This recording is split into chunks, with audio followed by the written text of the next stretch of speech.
Welcome back to my sewing room. Today I'm going to be showing you another block in my Sew Your Stash series that I'm doing here on my YouTube channel. The block finishes at 8 inches and I call it my Twinkle Twinkle Scrappy Star block. Our scrap sizes that we'll be using to make this block are 2.5 inches square and 2.5 by 4.5 inch rectangles. I'm using the same background for the entire quilt. It's one of my bee backgrounds in the denim circles. I cut strips 4.5 by width of fabric for the rectangles. And for the squares, I cut 2.5 by width of fabric. You can get 16 rectangles and squares from one width of fabric. Some of you were wondering what this vintage gardening claw is doing in the top shelf of my closet. Well, I use it to get my baskets down from the top shelf because, I'm vertically challenged. Short people problems. When I'm using my 5-inch scrappy strips baskets, I use my 2.5 by 4.5 inch ruler and just cut rectangles from that. And I also use my 2.5 inch strips basket, and I use the same ruler. They're already 2.5 inches tall, so I just subcut 4.5 inches long. By using the same size ruler as the pieces that you are cutting, it sure makes cutting go faster and accurate. Okay, now let's make a Twinkle Twinkle Scrappy Star. Some of you were asking what I keep under my ironing board here, and this is where I keep my scrappy stash projects as I'm doing them. In these vintage muffin tins that I've painted, I have my Chex Mix project, which is another block in this series. In these yellow vintage enamel pans, I have the Twinkle Twinkle Scrappy Stars. In here I keep all of the rectangles and squares that I've cut for my stash. And when it's time to sew more of these blocks, I just take them out and put them on my design boards to set by my machine. And when I've finished sewing as many blocks as I've had time for, I just put them all back in the enamel pans and put them right back under my ironing board. I really like having my scrappy projects next to my machine. It keeps me organized and I get a lot of sewing done that way. Okay, let's get started on the Twinkle Twinkle Scrappy Star block.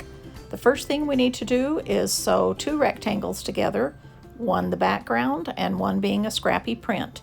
I just use an accurate 1/4 inch seam allowance, and my Seam Sew Easy guide helps me with that. Now sometimes I'll just sew a bunch of rectangles together while chain piecing, or other times I'll feed the rectangles through the machine in between other quilt projects that I'm doing. And you'd be surprised how fast you can get a scrappy quilt done by sewing them this way, and that's why I call them my scrappy bonus projects. It's like saving time and thread and also sewing 2 quilts at the same time. My grandma would be so proud. Multitasking is something we both love to do.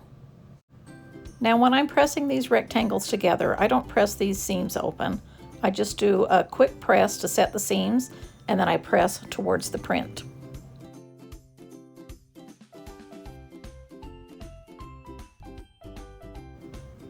Now you'll need 4 of these rectangle to rectangle segments for each block. Sometimes I'll sew a whole stack of them, or sometimes I'll just sew 4 at a time. Next, we'll be adding the star points onto the rectangles by adding a 2.5 inch easy corner triangle using the background squares. Now keep in mind that you'll only be sewing an easy corner triangle onto the top right of each print. Lay a square down right sides together and line up the 2 edges on that corner and sew from point to point. I use my Seam Sew Easy guide when I'm doing easy corner triangles so that I don't have to mark a line. But of course, you could mark a line if you'd like. Either way works. Okay, so when I've finished adding easy corner triangles, then instead of cutting my thread, I'll just go ahead and run another rectangle through the machine.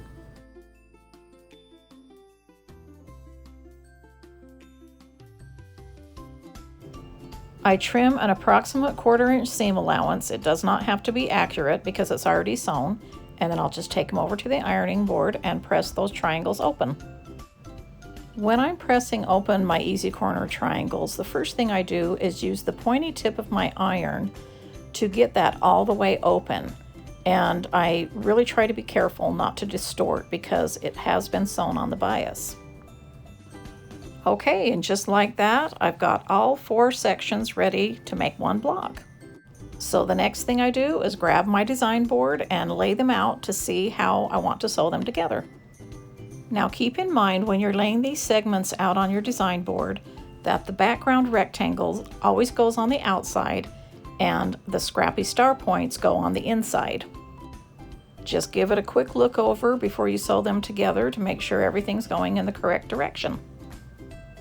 And go ahead and start sewing your block together. You can choose to pin or not to pin, it's up to you.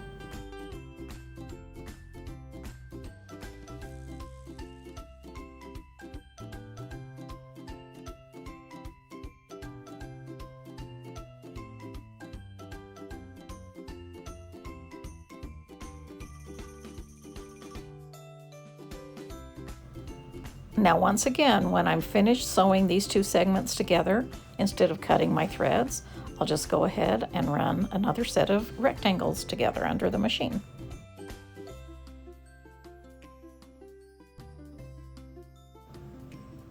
Now on these 2 segments, when I've sewn them together, I do like to press my seams open. And I think my blocks lie flatter that way. And before pressing, I always check to make sure that the seams lined up correctly. And I really like to use my roller because it's a flat roller.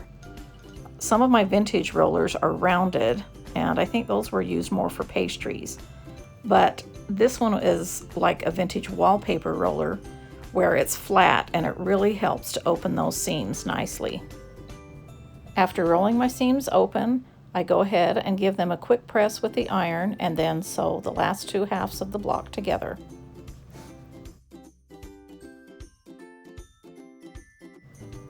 Now when sewing these 2 sections of the block together, I do like to pin that center intersection.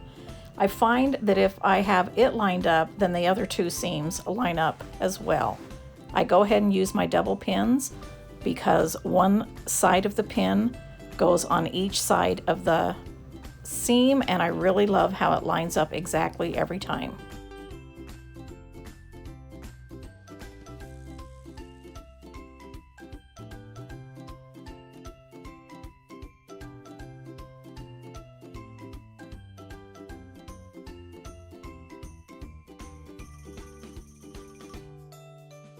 Okay, let's go ahead and do a quick seam check before pressing. And all the seams are lined up, so let's go ahead and roll that seam open.